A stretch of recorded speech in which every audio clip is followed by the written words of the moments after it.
안녕하십니까. 계속해서 대구에서 전해드리겠습니다. 이 대구와 경북 대부분 지역에 폭염주의보가 내려진 가운데 곳곳에 비도 내렸습니다. 이 대구지방기상청은 오늘 저녁까지 경북 북부 내륙에 5에서 10mm의 비가 더 내릴 것으로 내다봤습니다. 오늘 낮 최고 기온은 경주 33.4도, 의성 33.1도, 대구 33도 등을 기록했습니다.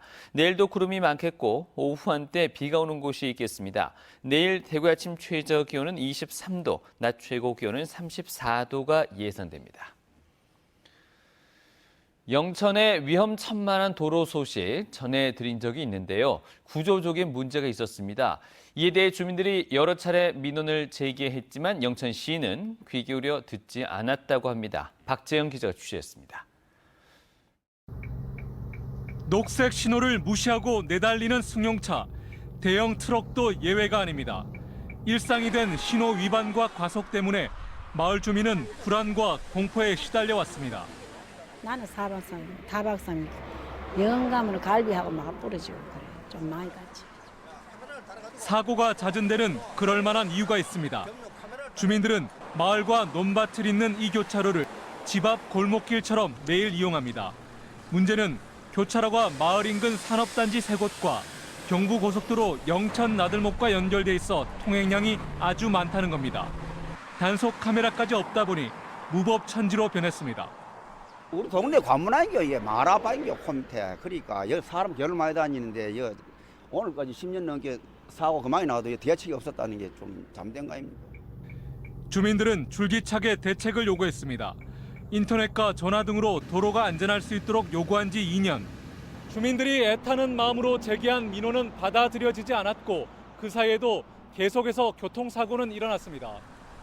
2년 전부터 꾸준히 도로가 위험하다고 말했음에도 불구하고 경찰시 공무원, 경찰들은 제 민원 같은 거를 한 번도 제대로 귀 기울여 듣지 않았기 때문에 뒤늦게 영천시는 경찰과 협조해 이동식 무인 단속기를 설치하겠다고 밝혔습니다. 2년 전부터 이런 민원이 있었고, 주말에 행정 조치가 안 되는 건 아니죠. 위협한 부분이 있는 것 같아가지고 저희가 이번에는 확실하게 주민 민원에 귀를 닫아온 영천시는 참다 못한 주민이 국민신문고 소국행정에 신고하고 나서야 뒤늦게 대책을 내놨습니다. MBC 뉴스 박재영입니다. 인기 드라마 미스터 선샤인의 주인공 유진초의 실제 모델은 독립운동가 황기환 선생입니다. 임시정부의 파리 책임자였던 황기환 선생은 일본으로 강제 송환 위기에 처한 한인들을 끈질긴 외교 활동을 통해 구출해낸 일화로도 유명한데요. 1920년대 선생의 파리 독립운동 활약 영상을 입수했습니다. 홍석중 기자입니다. 대형 태극기가 벽에 걸린 프랑스 파리의 한 사무실. 남녀 참석자 5명이 의견을 주고받으며 회의를 이어갑니다. 서양인 여인과 진지하게 대화를 나누다 다시 밝게 웃으며 태극기를 배경으로 인터뷰를 진행하는 한 남성. 1920년 임시정부 파리 위안부 서기장 황기환 선생입니다. 무성 영화로 촬영된 필름에는 한국 임시정부에서 파견한 황 대표와 동료들이 국권 회복을 주장하기 위해 파리에 왔다는 설명이 붙어 있습니다. 당시 임시정부 파리 위안부는 한국의 독립운동 상황을 담은 월간지 자유한국을 발행해 파리 외교가에 배포하는 활동을 펼쳐왔는데 이때 편집회의 영상으로 추정됩니다. 1919년에 파리 강화회의가 열렸을 때 강대국 대표도 왔지만 약소국 대표도 왔습니다. 왜냐하면 약소국 대표들도 파리 강화회의를 통해서 독립을 호소하기 위해서 왔고. 황기환 선생은 드라마 미스터 선샤인의 주인공 유진 초이의 실존 인물이기도 합니다. 10대 후반 미국으로 건너가 1차 대전에 참전하고 전쟁이 끝나자 파리 위안부에 합류해 1919년부터 2년간 임시정부의 유럽 외교를 도맡았습니다. 이때 일본으로 강제 송환 위기에 처한 러시아 무르만스크 한인 수십 명을 파리로 구출하기도 했는데 당시 무르만스크 한인들로 추정되는 영상도 처음 발견됐습니다. 황기환 선생이 김주식 박사한테 보낸 편지들을 구구절절하더라고. 구구절절. 자기 혼자 이 파리에서 도와줄 사람 아무도 없는 거예요. 자기만 바라보고 있는 거예요. 이후 황기환 선생은 미국으로 돌아가 조용히 숨을 거두며 우리 기억 속에 잊혀졌지만 2008년 뉴욕에서 선생의 묘지가 발견되고 이번엔 생전 영상까지 발굴되면서 비범했던 선생의 생애가 다시 조명받고 있습니다. MBC 뉴스 홍석준입니다. 휴대폰이 통하지 않는 깊은 숲속에 머무르면서 명상과 건강 식단을 통해 몸과 마음을 치유할 수 있는 힐링센터가 영덕에서 본격적인 운영에 들어갔습니다. 한기민 기자가 보도합니다. 참나무와 소나무가 어우러진 울창한 숲속에 단아한 한옥 건물들이 자리 잡았습니다. 하늘에서 본 한옥의 선과 색은 여백을 살린 한 폭의 동양화입니다. 깊은 숲속이어서 휴대폰과 인터넷은 아예 연결되지 않고 TV도 없습니다. 마음을 치유하는 명상 시간. 정적 속에 바람과 매미 소리만 들릴 뿐입니다. 몸을 치유하는 식사는 음양오행에 맞춘 자연식 건강 식단으로 짜여져 있습니다. 땅의 기운을 담은 이 음식으로 몸을 운영하는 양약으로 삼겠습니다. 박수.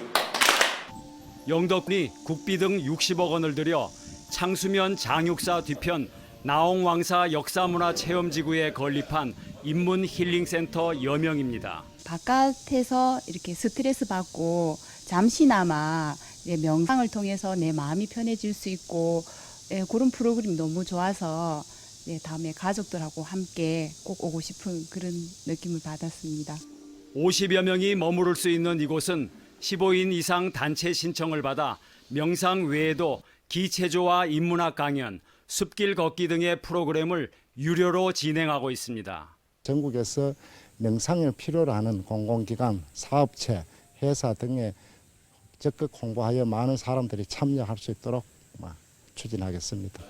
영덕군은 명상의 치유 효과를 살려 일반인뿐만 아니라 지진 등 재난 피해자와 소방관들을 위한 트라우마 치유 프로그램도 진행할 예정입니다. MBC 뉴스 한기민입니다. 협동조합과 사회적 기업 등 사회적 경제의 성장과 가치를 알리는 대구 경북 사회적 경제 박람회가 엑스코에서 개막해 내일까지 이어집니다. 대구와 경북 지역 140여 개 사회적 경제 업체와 광주, 전남 사회적 경제 기업 20여 곳이 참여해서 제품을 전시 판매하고 있습니다.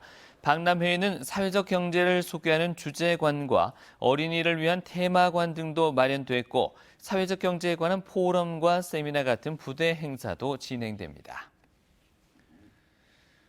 대구 경북 이주연대회의와 민주노총은 기자회견을 갖고 고용허가제 폐지를 촉구했습니다. 이들은 괴롭힘을 참다 못해 도망치거나 악덕 사업주의 일방적 이탈 신고로 수많은 미등록 이주 노동자가 발생하고 있다면서 사업주 동의 없이 회사를 옮길 수 없도록 한 고용허가제는 현대판 노예제도라고 비판했습니다. 임금에서 숙식비를 빼도록 한 고용노동부 지침과 출국 시 퇴직금을 받도록 하는 출국 만기 보험제도 역시 차별적이라며 바꿀 것을 요구했습니다.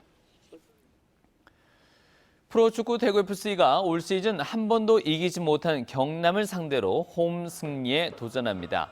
이 대구는 내일 저녁 7시 반 DGB 대구냉파크에서 2019 K리그1 26라운드 경남FC와 맞대결을 펼칩니다. 대구FC는 부상에서 돌아온 에드가와 팀에 복귀한 김동진, 김선민의 활약에 기대를 걸고 있습니다. 올 시즌 상대 전적 1무 1패로 경남에게 열세를 보여온 대구는 5위 탈환을 그리고 경남도 하위권 탈출을 목표로 하는 만큼 접전이 예상됩니다. 대구 성서경찰서는 어제 오전 달서구에 있는 한 당구장에 불을 지른 혐의로 55살 A씨를 붙잡아 조사하고 있습니다. A씨는 불이 났을 당시 화상을 입어 병원으로 옮겨졌는데 당구장에서 밤새 도박을 하다 돈을 잃자 홧김에 불을 질렀다고 진술한 것으로 알려졌습니다. 이상으로 MBC 뉴스를 마칩니다. 고맙습니다.